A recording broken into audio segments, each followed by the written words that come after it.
So I'm very pleased to be able to introduce our four speakers to you today. Each one has contributed a significant amount of their spare time to the development of this policy. And given that we have over 100 people who have registered for this webinar, I think it speaks volumes about how important members see this issue going forward. It's probably worth saying at this stage that reconciliation and Indigenous planning is one of CIP's 5 policy priority areas for this year. So this certainly won't be the last you hear from us on the issue, and I urge you to keep your ears to the ground with upcoming announcements and CPO activities over the course of the year. So we will start with Jeff Cook, and Jeff, for those of you who don't know, is the principal of Burchill Community Planning, which is a small organisation specialising in Indigenous community planning and education. Jeff is a planning facilitator, community engagement specialist, educator and trainer with over 25 years of award-winning community-based planning and development experience. Burchill has worked with over 50 Indigenous communities, groups and agencies across Canada based on principles of social inclusion, empowerment, participatory action, transformative learning and cultural respect. Jeff has published a variety of planning publications and has served 2 terms as National Chair of CIP's Indigenous Community Planning Committee. From July 2012 to October 2018, Jeff co-launched the UBC School of Community and Regional Planning's Indigenous Community Planning Masters Programme and instructed the second-year community student practicum. So without further ado, over to Jeff. Welcome everyone. Thanks so much for joining us today on this important webinar on CIP's launch of the Indigenous Planning Policy.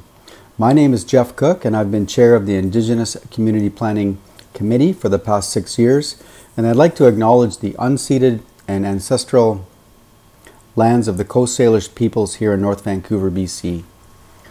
This policy effort represents CIP's action towards TRC's 2015 review of the Indian residential school system, including 94 calls to action. This Indigenous policy statement is an expression of CIP's responsibility and commitment to Indigenous, non-Indigenous relations. It also characterizes the role of planning practice in the context of meaningful reconciliation. The 2-phase process to complete this policy statement took approximately 18 months. Guided by CIP staff, the ICP committee, together with external technical support, we embarked on a process to engage approximately 100 individuals from across Canada. Indigenous planning practitioners and community leaders, including CIP members, registered professional planners, and academics, both Indigenous and non-Indigenous, men and women, engaged through interviews, surveys, and focus groups. A draft policy statement was launched at the CIP's National Conference in July. Comments and feedback were solicited, and in the fall we integrated this input, modifying the final policy statement to where it is now. It was important to the committee that we engage Indigenous peoples themselves as much as possible in this critical process. The CIP board approved the policy in December 2018. The process was inspiring, thought-provoking, difficult, and at times rewarding. While this policy represents a significant effort by CIP, the challenge lies ahead in how a large membership organization can action and engage the profession, inspire change, and strengthen relationships with Indigenous Canada. This policy tool outlines 8 core policy objectives that convey core values to guide planner practice and conduct. The roles of the planners are summarized into 3 themes: enhancing professional practice, engagement with Indigenous Canada, and mutual capacity building. The role of CIP in advancing the policy is summarized under 7 core action areas: communication, education, advocacy, resources, curriculum, career development, and project implementation. Statement is the first step towards positive action and change. CIP and its membership have a responsibility going forward to acknowledge a complicated and dark history of Indigenous relations in Canada, particularly relating to Indigenous planning. I see this policy statement as an opportunity to own our planning history, seeking the means and outcomes to deepen our understanding and respect for Indigenous knowledge, planning systems and protocols embedded in Indigenous worldviews. I invite you to all become ambassadors of this policy statement and to commit personal responsibility and action going forward. This effort would not have been possible without the dedication of so many people over the 18 months. Thank you especially to the 100 individuals who helped create this policy. We owe a great deal of gratitude to you. Thank you to the members of the Indigenous Community Planning Committee, Leanne Martinson, Karen Cronstel, Jesse Hemphill, Lyana Patrick, David Stinson, Gillian Mckee, Tricia Redburn, Melanie Harding, Heather Swan, and Elizabeth Nicol. Special thanks to Ray Tomalti and Jake Bastido for the technical support. And finally, thank you to Anicia Nasser, Beth McMahon, and Daniel Potter and the CIP board for support, courage, and leadership. Well, thank you to Jeff for pre-recording that message for us. Certainly a lot of food for thought there. And a great summary, I thought. And you should all be able to read the policy. I should have said at the beginning that it's obviously available on our website if you haven't seen it already. And yes, so do take a look at it. So we heard a good summary and some reflections there from Jeff. And what we have for you now are 3 members of the committee to give a bit of a reflection of their involvement with the formulation of that policy. And in some cases, how they may seek to apply it or may have applied the principles to their day-to-day planning work. And the first person we're going to hear from is Lyana Patrick, who is a member of the Stilaten First Nation of the Carrier Nation in British Columbia, and actually Acadian/Scottish on her mother's side. She's worked in communications and education for over 2 decades, primarily at the University of British Columbia, where she's been for the last 13 years. She recently worked for the City of Vancouver, designing community engagement for a municipal poverty reduction strategy, and is actively involved with the Indigenous Community Planning Program in the School of Community and Regional Planning. She's currently finishing her doctoral studies in that school, and without further ado, Lyana, take it away. Thank you so much, Harry. Thank you for the introduction, and thank you to everybody who is on this webinar for your interest and time to hear about the development of this policy. Hopefully everybody can hear me and see me okay. Jeff has acknowledged territory, but I also want to say that I'm a grateful guest on the ancestral unceded lands of the Musqueam, Squamish, and Tsleil-Waututh peoples. And that acknowledgement forms the basis for all of the work that I do, both my planning work and my studies at UBC in Scarp. So I want to make these comments short and sweet. I just want to share a couple of thoughts with you about what I brought to this advisory committee and the role that I see this policy playing a really important role in terms of addressing some historical and ongoing experiences that Indigenous peoples have with planning. So I came into the planning school in 2011, and I had no background in planning until that point. I came into the work, though, doing many years of work with Indigenous organizations, with First Nations communities, doing collaborative research projects, as well as some time in the provincial government working in treaty negotiations.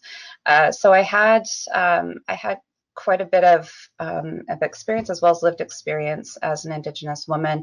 And so when I came into planning, I guess I wasn't surprised, but a little saddened to see the lack of engagement with Indigenous issues in planning, scholarship, and practice. And it's not to say that there hasn't been some really great work over the last couple of decades being done by different people, but just to say that, broadly speaking, I felt like there was a real lack of substantial attention to to planning's role in colonization historically, and ongoing role as well in settler colonialism, and just the day-to-day experiences of Indigenous peoples. And my interest was specifically in urban Indigenous community planning. So these were all the kinds of issues and interests that I had, that I brought to bear on this work. So I was really happy to participate in this process, to move the dialogue forward at the national level. And it was a real learning process for me. I have had the opportunity to work on a couple of municipal projects now, but to sort of get a better sense of the breadth and the depth, the complexity of planning that takes place in so many different contexts across this country, and to bring all of this together in one policy was some really challenging work. And Jeff gave such a great overview of how that work was done, and and some of the struggles. But I think that this policy is, I think, a really important piece to kind of move the dialogue forward. And so what I was hoping was that, and where I'm coming from as a planning scholar and part practitioner, is that these are the kinds of principles that I really feel need to be articulated in terms of the core competencies that should be required of all planners. And coming from the kind of planning education perspective, I think, just like Jeff said, in terms of infusing these principles in the code of ethics, I think similarly they need to be embedded within the accreditation process that happens, and as part of the ongoing learning that planners continuously do. So that's what I was really wanting to help to move forward, because I see it as such a key and important piece. So, as Jeff also said, I think, this policy represents a synthesis of many individual, group, and community contributions. And in some ways, it's quite broad and all-encompassing. But I think, it's a good start, because it has to respond to the unique needs of diverse communities, whether it's planning in an urban center, or an urban reserve, or in a reserve community, or in the territories. Like, it has to really reach such a wide context of communities and situations. So specifically speaking to Indigenous peoples in urban areas, the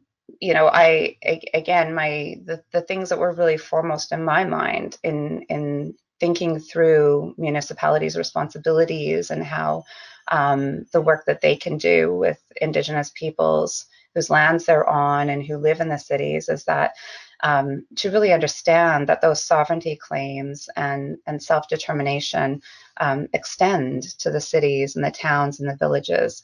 And I think this policy really, could be a starting place, and sort of fundamentally rethinking those relationships between planning and Indigenous peoples.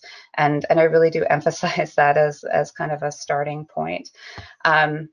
Just a quick final thought. One, I really felt some tension at times in doing this work as an Indigenous person and as a planning scholar, because I was really thinking through, who is the audience for this policy.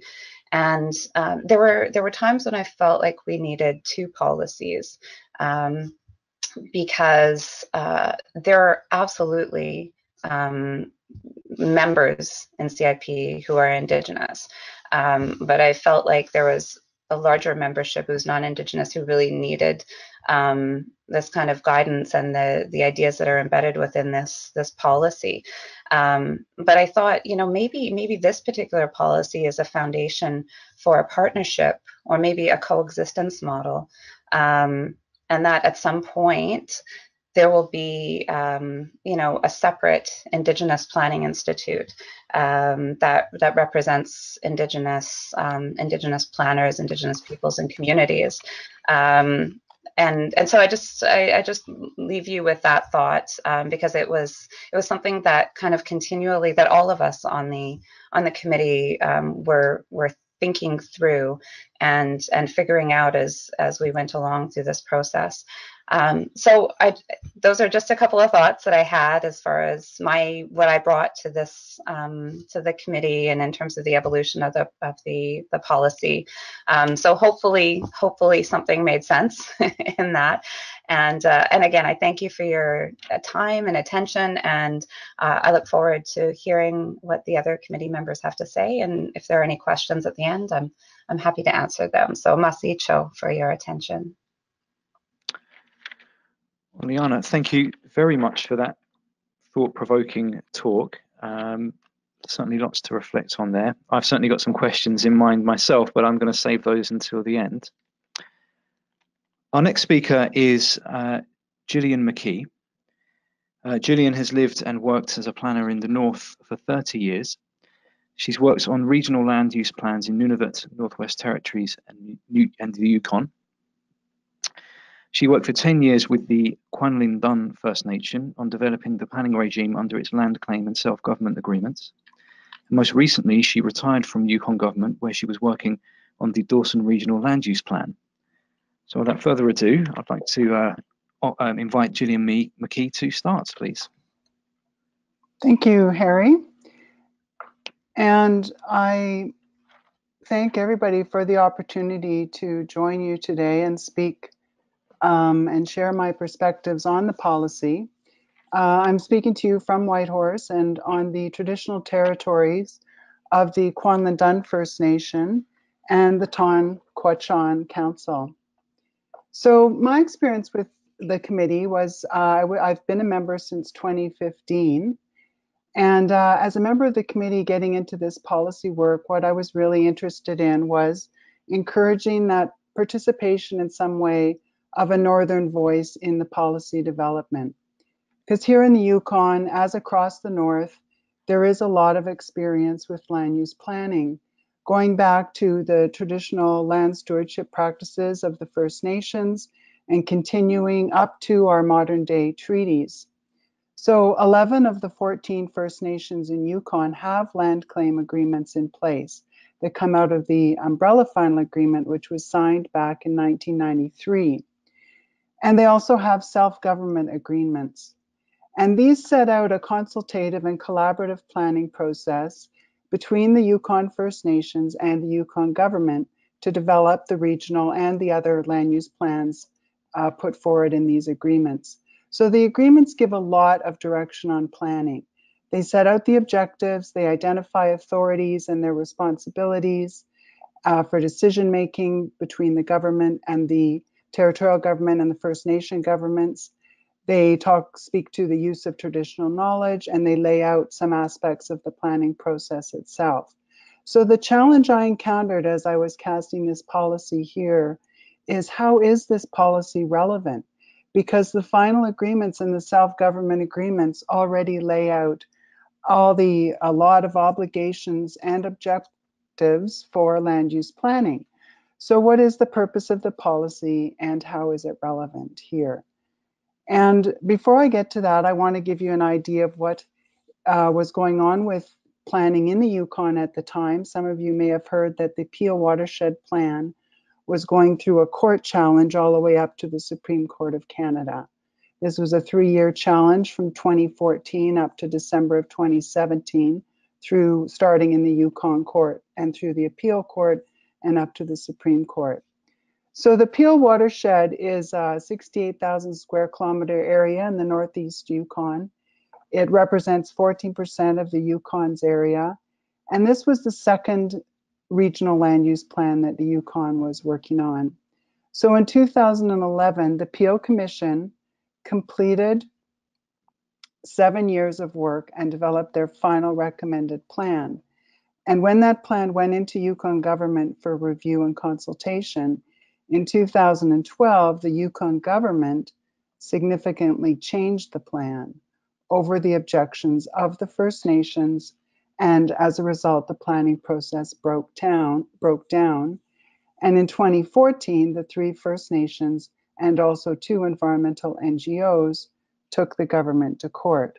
So this was very much, this situation with the Peel, I was not working on it, but it was certainly very much on my mind, as it was on the mind of everyone involved in planning in the Yukon. And that was the context where I was coming at into the committee. So as far as the Supreme Court of Canada, it ruled in December 2017, and the ruling is to quash the Yukon government plan because the Yukon government had breached the final agreements when they went ahead and changed the land use plan. And the ruling directed the process to return to the Commission's final recommended plan and then carry on from there through the consultation process with only minor changes to be considered. So basically, this Peel case reaffirmed the importance of following the terms of the land claim agreements in order for planning to advance reconciliation. And it also reaffirmed that the direction that was intended and set out in these agreements, that planning be a collaborative process. It also respected the Commission's process to develop the plan, and it spoke to the government that it must continue, the Yukon government, that it must continue to uphold the honor of the Crown when it's carrying out its mandate and authorities within the planning process. So following that ruling, where's planning at today in the Yukon? Well, clearly the land claim agreement set out the intent and provisions for planning, but their implementation can still be a challenge. The case showed that there were many procedural issues that are being examined as to how can we improve regional planning here in the Yukon. These have to do with what are the roles and responsibilities of the different parties, how do we share information in the process, what planning tools do we bring to the planning process. And the case clearly spoke to the need to rebuild that trust and relationship that's very foundational to planning. So the First Nations and the Yukon government on the Peel are working ahead to, they've come to a goal to work collaboratively and to achieve consensus and a shared position on the Peel plan. This is the, as I said, only the second plan in the Yukon after over 20 years of having a process in place. So there is work to be done. So that takes me back to the role of the CIP policy and its relevancy here. And from my perspective, the CIP policy goal and the objectives do align very well with the outcomes from the Supreme Court case and how planning is evolving here in the Yukon. The policy speaks to the fact that planning practice is built on a relationship of mutual respect, trust, and dialogue. It speaks to the need for respect for Indigenous planning processes and the need to co-create meaningful process with Indigenous peoples. And it also emphasizes planning as a means to contribute to reconciliation and its unique role in that regard. So as far as the type of contribution that such a policy could make here in the Yukon, where we're at, it establishes a commitment of CIP, so that commitment that represents the planning profession, that it is going to contribute to action on relationship building and reconciliation. And this policy represents an opportunity for CIP to go ahead and take action, to promote reconciliation, to provide support and professional development to planners, and to advocate at national levels for the principles put forward in the policy. Also, significantly, the policy contribution is that it sets out a role and responsibilities for planners individually, how we can advance the policy in our own practice, so always in keeping with whatever diverse situations that we work in across the country. So in order to help planners with that, the policy is useful in that it provides some practical guidance and support for planners in their practice. And it speaks to things like understanding the Indigenous legal and policy context of our work. So that would mean learning and respecting these agreements that are negotiated, and also not just their provisions, but the spirit and intent behind them.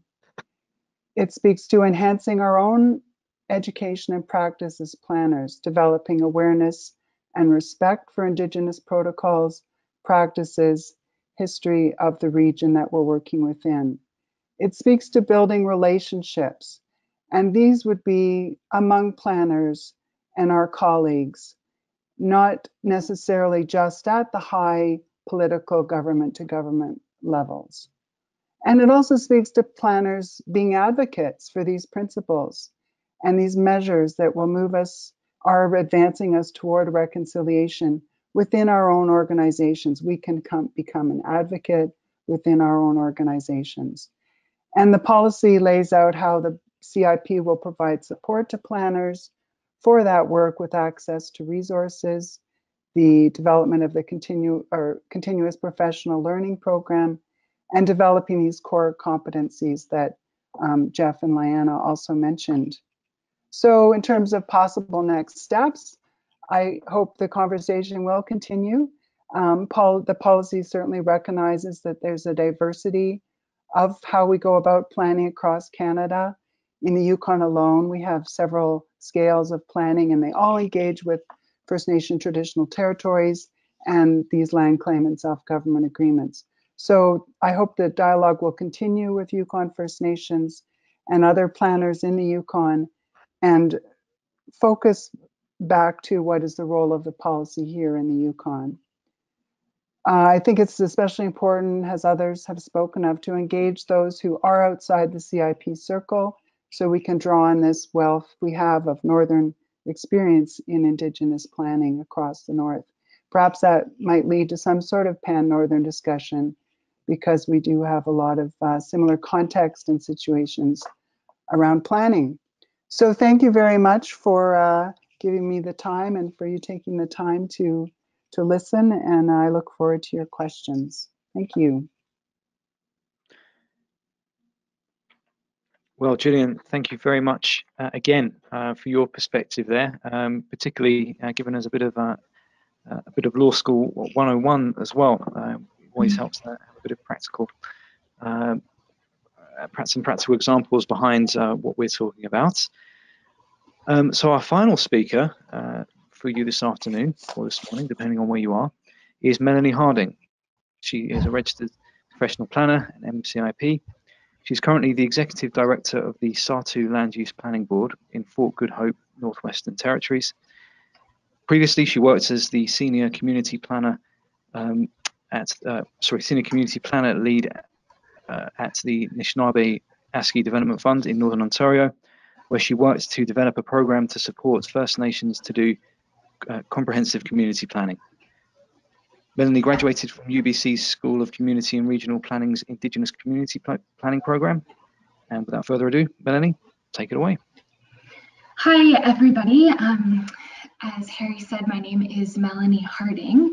I'm calling in here from Fort Good Hope, which is about 850 kilometers north of Yellowknife. And I am here located on the traditional territory of the Sahtu, Dene, and Métis people. And I am grateful to call this community home. So I wanted to speak with you a little bit today about the Sahtu Land Use Planning Board and kind of how our work lends itself to the values that are represented in the policy, and then also share some reflections from myself in participating in the development of the policy. So let's see if this works here. Next slide.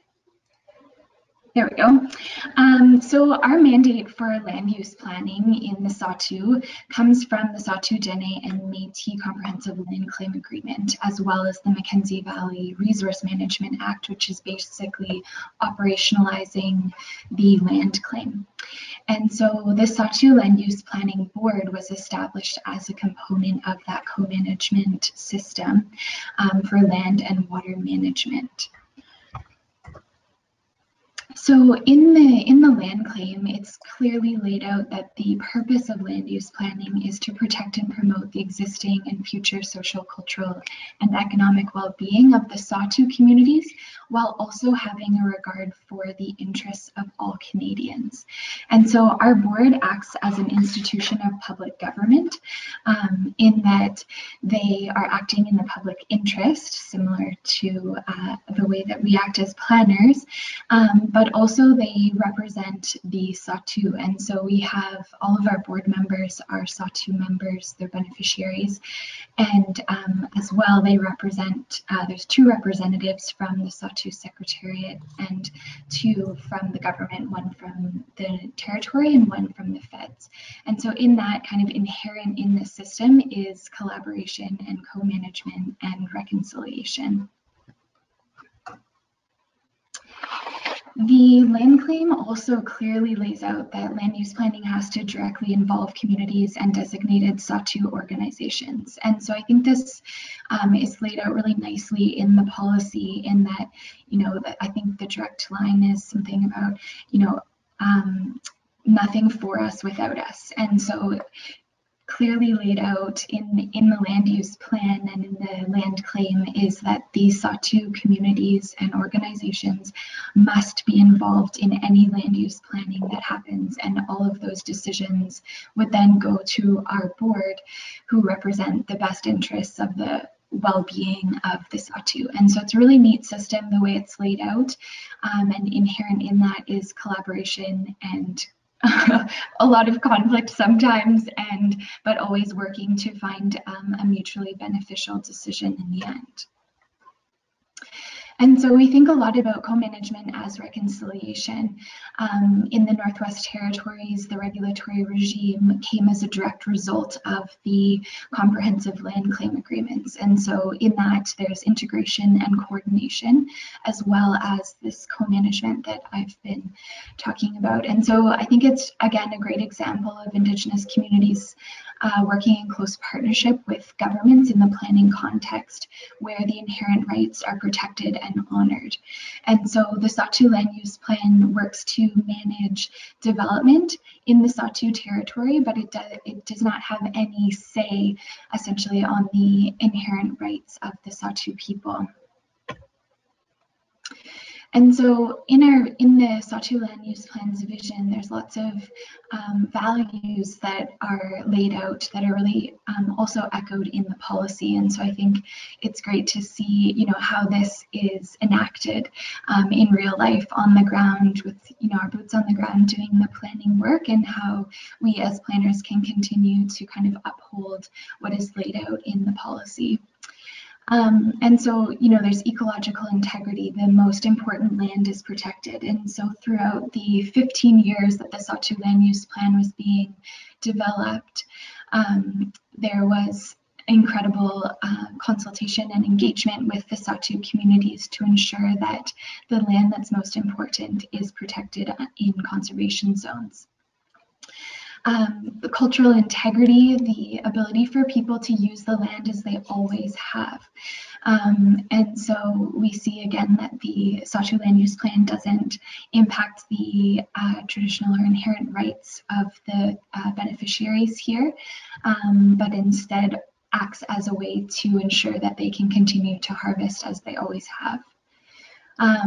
Careful management to allow sustainable development. So because this is a co-management system, the whole plan, which you'll see in the next slide, is not protected.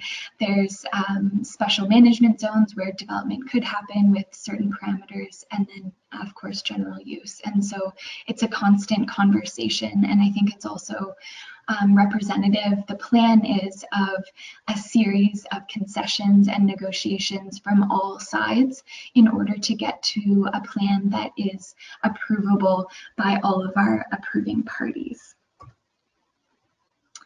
So this is a map of our plan. So the Sahtu land use plan covers 283,000 square kilometers, so a massive area of land that I can barely wrap my mind around, and just very few residents. There's 5 Sahtu communities, and the land use plan doesn't apply within the municipal boundaries.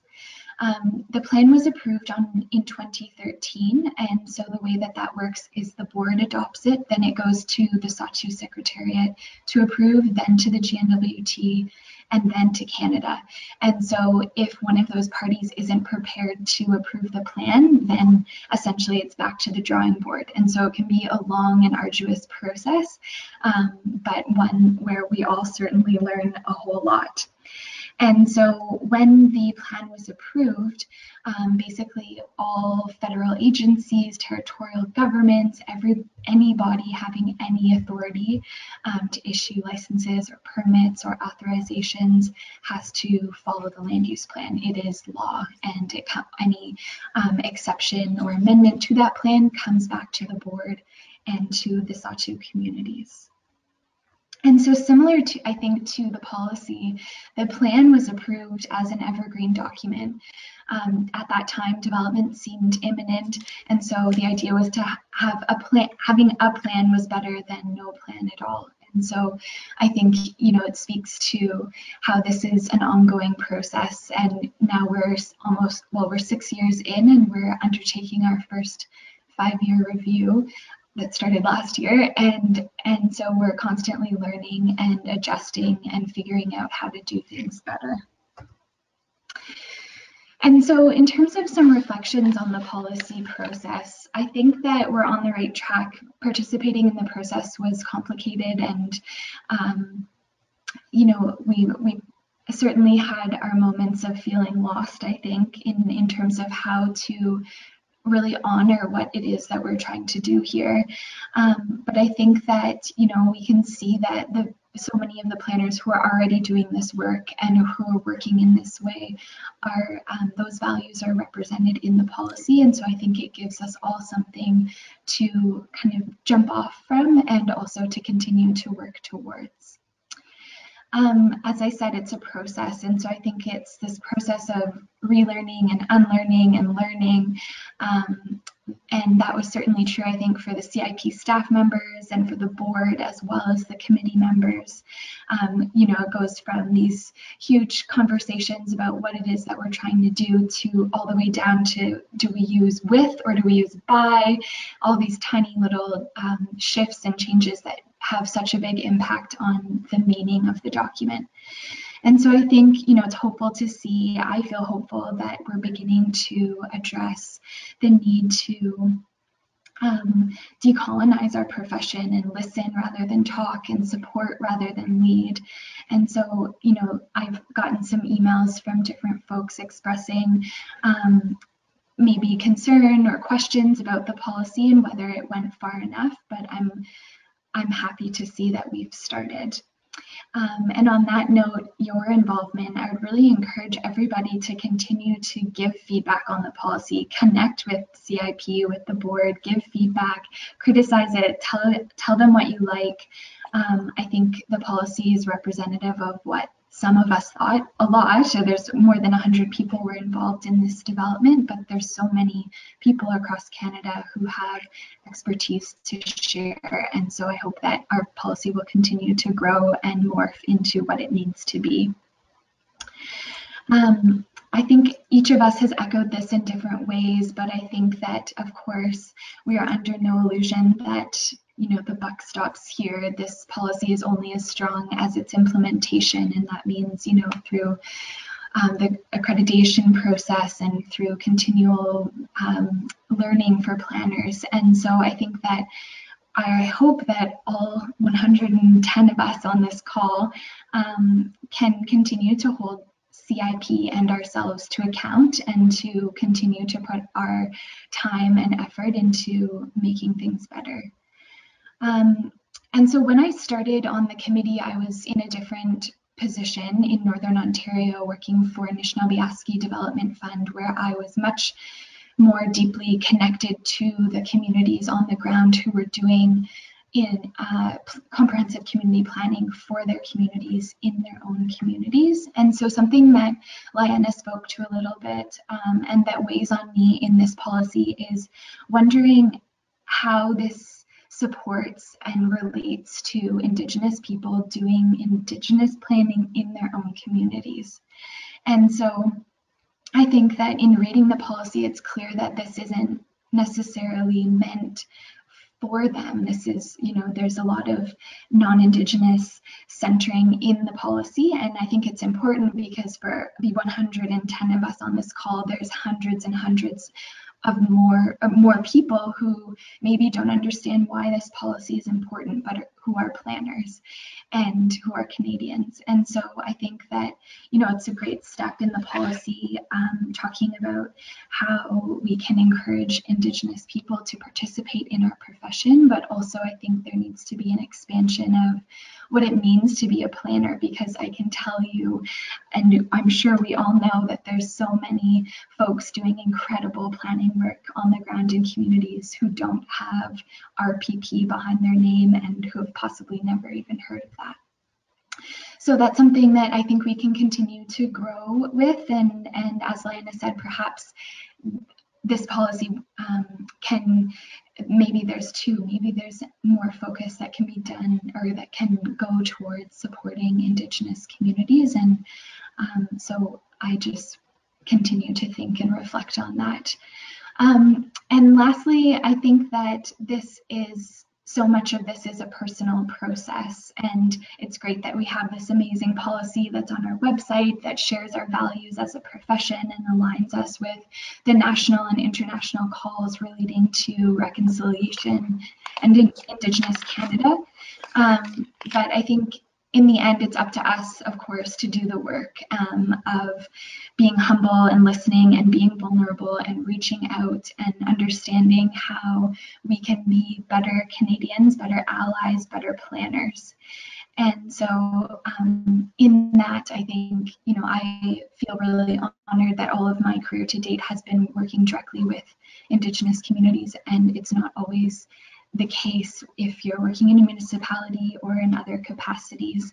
And yet I think we have so much to learn, and I hope that so much of what I have learned and what we've all learned from working with Indigenous communities is reflected in this policy, and that there is, I think some direction for us in terms of how we want to grow and learn. And so I think, in closing, it's definitely an incredible step forward. I feel really proud to have been a part of this process. And, sometimes it's baby steps when we wish it was giant steps towards supporting resurgence of Indigenous planning. But I guess one thing that I'll end with, I think, is we just have to step into Long Lake 58 First Nation or Betsiada First Nation or Skidegate First Nation to see that this planning is happening, whether it's CIP and whether we're on board or not.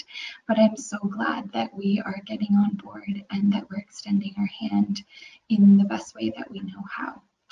And I think that in itself is a really hopeful thing. So thank you so much for listening and for tuning in today. It's great to be with you. Well, Melanie, thank you very much for that. What a great way to finish off. Certainly a lot of food for thought, and you've certainly got me thinking. We have some questions. Feel free, if you haven't already done so, to write them down. And we seem to get a flurry right at the last minute, so I might be reading more as I'm reading them out to you. But certainly one of the themes that has come across for me listening to you all is that it seems that, obviously the planners who are involved in the formulation of the policy and those of you who are on the webinar now, I don't think anyone can fault your passion to want to implement the principles that we put down on this policy. But to me, it draws up this intersection between planners and the planning profession and the frameworks which they work in. And so there's a question here that sort of relates to that, and I wonder, I might just, well, I'll start with Lyana here. Trevor McWilliams has asked that, do you believe that the individual provincial planning acts should be updated to reflect these new policies?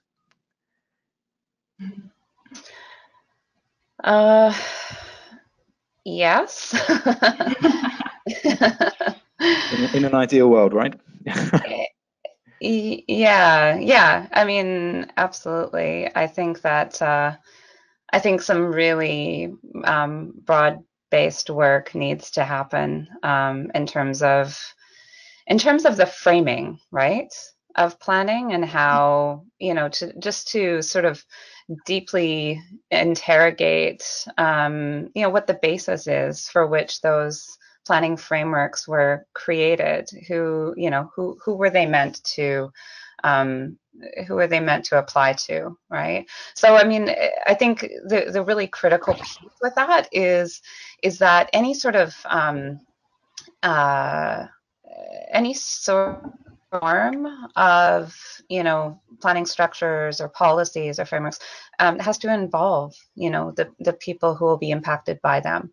So there needs to be that dialogue, that conversation, that involvement from the very beginning with communities, with Indigenous communities, everybody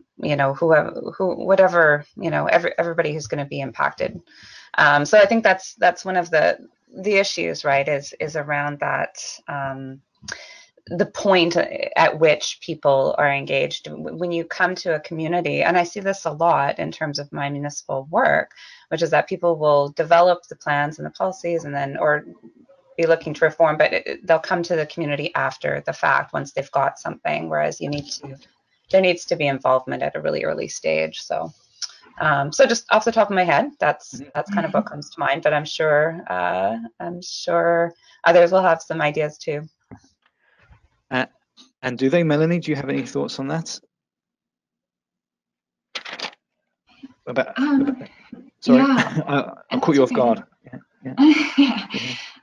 Well, I think it's interesting in the Northwest Territories context, because it was, this system was developed in partnership with the communities, with the Sahtu, through the land claim. And so we see, how now 5 years on, we're starting to see what that looks like in practice, and there's certainly lots to learn, and some days it feels like we're making it up as we go, but hopefully, as we are 20, 30, 40 years down the road, we can see the change and the impact that this actually has on the well-being of the Indigenous communities. And so I can't speak as much to the provincial context, but I do see, or I would hope that could happen, and that there's much more of an acknowledgement in the provinces of the role that Indigenous rights and communities, the role that they can play in planning.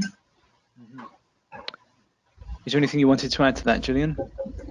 No, I think I'm not, familiar with the provincial legislation as much, so I'll leave it at that. I imagine there's so many out there that it's a tricky one. And I think that I'm just looking through other questions here, and that theme has come across a few times. So again, if we don't get around to your question, we'll try and follow up with you afterwards. There's a few questions here about, again, and quite rightly, what are the next steps? What is CIP doing to kind of monitor the implementation of this policy? And I suppose I can quickly speak to that. We are, as I said, at the beginning of this journey, if you will. This is a foundation of our of how we're going to continue in promoting reconciliation in planning practice. And so we are coming up with our CPL program for this year, which will align with that policy. And of course, the competencies, the professional competencies are reviewed, and so we very much expect that this policy will feed into those. But more accurately, and this is one I wanted to open up to the rest of the panel, is so it's particularly from Kristen Agnello. She asked, is there a process in place to monitor and evaluate this policy over time?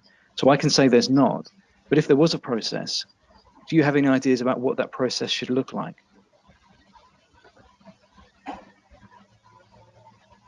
And that can go to anyone.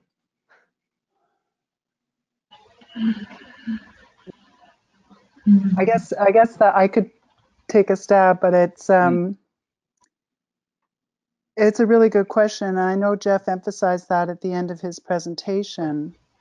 And maybe part of the hesitation or not having thought that through myself at this point is because I almost feel I'm like still at we have a policy, and as everyone said, it's a first step. But as I said in my presentation, what I was really interested in was sort of having that northern voice or northern context and considering that and considering the policy in light of that. So I'm still interested in exploring that some more here, like bringing it here to the Yukon, to our chapter possibly, and engaging more with Yukon First Nations. Like there was northern participation in the policy development, but there could, it would be wonderful if we could have more dialogue with First Nations on some of these elements of the policy. So I almost feel like before there's some work to be done, or maybe some more discussion to be done there of, we have a national level policy and things will happen at that national level, but what would it, what is it going to look like here? And then how can we be sure, or how can it be useful here, and how do we have measures of success, if you want to call it that? What do they look like? Because I don't think I here anyway, I've sort of turned the discussion hasn't got to that point yet, and there's maybe other things to be had and talked about first before we get to that point. Sure.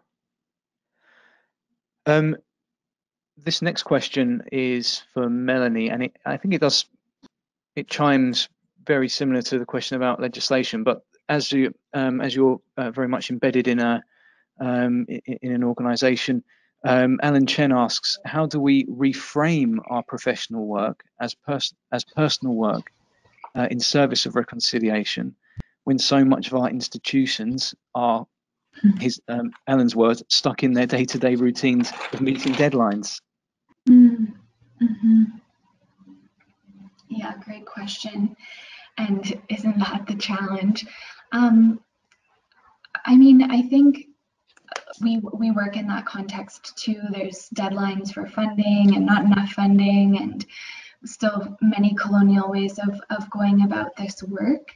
And so I think, as a planner, as a non-Indigenous planner, I feel often that I have my foot in two worlds, and I'm constantly trying to bridge that. And so in my role, I'm able to, sit down with the communities and hear what they are thinking, and then be able to kind of bring that forward into the other context of deadlines and parameters and not enough resources and all of that. And so I think, it's a process and it's never perfect, but the more that all of us, I think, can be thinking about that and questioning ourselves and our own practices. I still catch myself sometimes, when I think I have a good idea, but then I catch myself and realize that's not actually what the communities want. And so it's this continual process of kind of humbling myself and realizing that I actually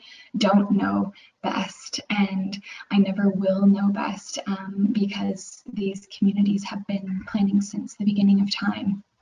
And so, it's imperfect, and I think that it takes a long time, or it's still taking, I'm still processing what that means, and that maybe at the end of my career I'll still be saying the same thing. But I think the more that we can try and hold each other to account and be good allies, the better it will be. Great. Harry, can I offer a few course. thoughts about that? Of course, please do. Yeah. This is Lyana. Sorry, it's Lyana. Yeah. Yeah, so I know that this question was for Melanie, but I just wanted to mention that before I was in planning, I worked in the Faculty of Medicine, and I was doing curriculum development and creating cultural safety training modules. So culturally safe practice is something that is, has kind of gained a lot of momentum in the health field. And it's actually, I was really interested in applying some of those same principles to planning education. Like, how do we produce planners who practice culturally safe, planning with communities? And so one of the things that I found really similar between these two fields is that we prepared our medical students and medical graduates to have this kind of deep engagement and knowledge of Indigenous peoples and histories, and then they go out into a system that is doesn't respond very well, doesn't have the space or the time or the inclination to necessarily have that kind of really great practice with Indigenous people. And I found in planning, especially working with the Indigenous Community Planning Program, some similar things were kind of coming out, which is that we have this stream where people really engage in such a really comprehensively and have these understandings and want to practice differently when they get out and work in, whether it's a municipal context or with a nonprofit or whatever planning context, and come up against these real challenges in doing this work. And so from my experience with students and then working with people once they've graduated, some of the strategies that they've used in terms of working within these structures that are not very responsive and have deadlines and have the day-to-day is finding your champions, within departments and within, across the institution or the organization that you're working with, and working to kind of build those coalitions and really kind of strategically, pushing back against things like deadlines or against, these ideas that, well, this is the way things have always been done, and just finding ways of challenging that. And I think it's work that's difficult, but I'm seeing it happen. I'm seeing a lot of people do that, and it's incremental. It's not that kind of profound systemic rethink, but I think it can be really powerful, and it can really help to move things along and to kind of preserve your sanity as well. In places that can make you feel like, oh my God, this is not right. So I just wanted to offer up those thoughts in case that's helpful. Very reflective and very thought-provoking too. We are now 2 minutes past 2, so if people are happy to stick around, there's a couple more questions. So I'm happy to stick around for about, to ask a few. Are the speakers happy to stick around for 5 or 10 minutes? Sure. Yeah, sure. No problem. Okay. Okay. So the next question's from Kerry Thompson, and she asks, how can municipal planners in unceded territories advance reconciliation as individuals where Indigenous engagement is usually conducted by non-planning departments and in the context of ongoing higher level treaty discussions? And I suppose I just wanted to add to that and maybe just narrow it down a little bit. We've spoken a lot about what we need to do as a profession, but of course we're not an island. And so, based on your experience, I'm interested to know who do we need to speak to in order to get the support that we need to meet the objectives of this policy. So my question is about the who, in terms of who can support us.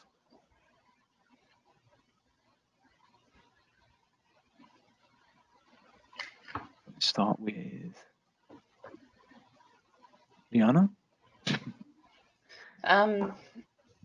Sure. Sorry. Sorry. Else might be able to answer the who. Can you say that question again? Sure. So actually, I merged two. Sorry. So I'll split them up again. So the first one is, how can municipal planners in unceded territories advance reconciliation as individuals? where Indigenous engagement is usually conducted by non-planning departments and in context of ongoing higher-level treaty discussions.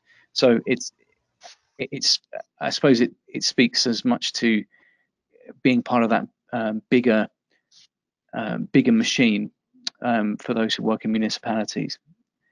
Mm-hmm. Yeah, no, I'm just one of the things that I'm writing about right now. I don't know if this is going to answer this question. I feel like for some reason my brain is having a hard time breaking down these individual parts without seeing the question.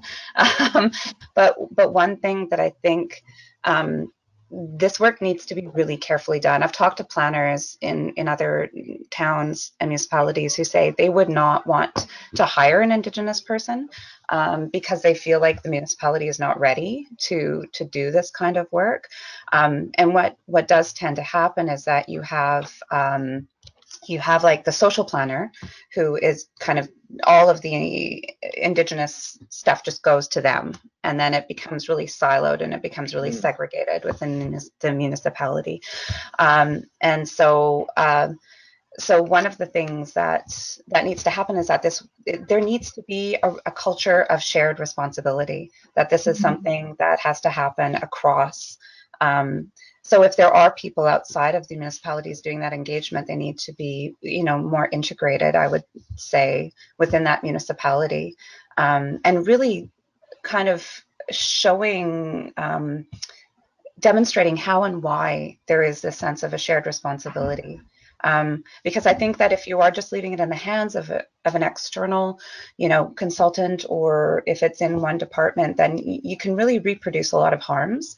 And I think that work of reconciliation, which the TRC defines as restoring right relations, can only happen when you have a culture of that everybody from sanitation and engineering to the community engagement specialist and all in between understand that everybody needs to be working on these and has a responsibility to address these relationships. So, some thoughts. I hope that's kind of helpful. No, absolutely. I could just say something that came to mind for me on that was how the policy, we've talked about the personal responsibility of the planner, and how it also speaks to, it is sort of speaking on behalf of the planning profession.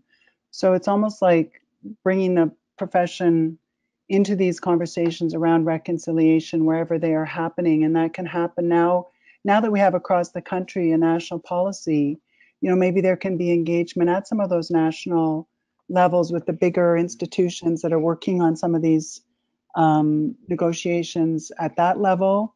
So I feel like it can operate and be applied at different levels, depending on where those discussions are going on. And that can be within an organization or a bureaucracy. Just you can work away in your job as a planner, but maybe the higher levels can become aware that there's this is a statement of a profession in the way that the legal profession is making statements, or the educators are bringing it into their programs. This is if that government or that organization is involved in planning, well, now there's something to sort of go to say, well, here's a way that planning should be proceeding, and that could come into these institutions at different levels, I think. Absolutely. And I have one other thing to add. Oh, yes. Yeah, go ahead. Yes, please do. One thing that I was just thinking about is, this example from Thunder Bay, where there's an incredible amount of violent racism happening in the city, and you may have all seen it on the news, but a couple of years ago there was this call to have a dialogue in the community about racism, and so there was Indigenous people, there's non-Indigenous people, and what we kind of heard from that in the end was that actually the white people weren't ready to extend their hand. There was too much that needed to be worked through internally before extending our hand to reconcile with the Indigenous communities in and around Thunder Bay, because too much harm was still happening. And so I think that it's, there's glamorous work of reconciliation where you get to, sit in a circle and listen to an incredible elder share teachings. But the harder work, perhaps, of reconciliation is like turning around and looking at at the system that's behind you, at the bureaucracy that you work for, that you represent, and kind of similar to what Gillian and Lyana said, is doing that work internally as well, and it's definitely harder, and you probably will want to pull out your hair much more often, but I think that is necessary work, and often gets kind of glazed over, just expecting that we can just now reconcile because there's this policy and it says that we should, but maybe our systems, well, I'm positive that there's a lot more work that needs to be done before we're actually ready to be in right relations. Thank you. Gillian, your point about speaking to at a high level, so to speak, I think that chimes with a couple of other comments and questions we've had about what we're doing to actually share this policy. And I can say that this morning this policy was sent to all of our partners and people who we are working with, and we will continue to work with. That includes government departments, other associations, other professional bodies, etc. And so the hope and the anticipation is that this the policy, in terms of outward facing, will certainly get some traction and may even open up discussion a lot wider than the profession. And I think we're going to draw this to a close now. As I said, we've got some other questions here, but we will try and follow those up in writing. I'd like to thank you all participants for joining us this afternoon. We very much appreciate it. We hope you found it informative and useful. I'd like to extend my great gratitude to our three speakers, and I'm sure if you were all in a room with us, we'd be giving you a massive round of applause. I think you've dealt with the questions admirably, and you've been very clear and offered some very insightful thoughts. So thanks again. As I said, we will be this has been recorded, and if you want to view it again, then you can view it on the CIP Learning Hub. That's all from me. I wish you all a very good rest of the day. Thank you. Thank you.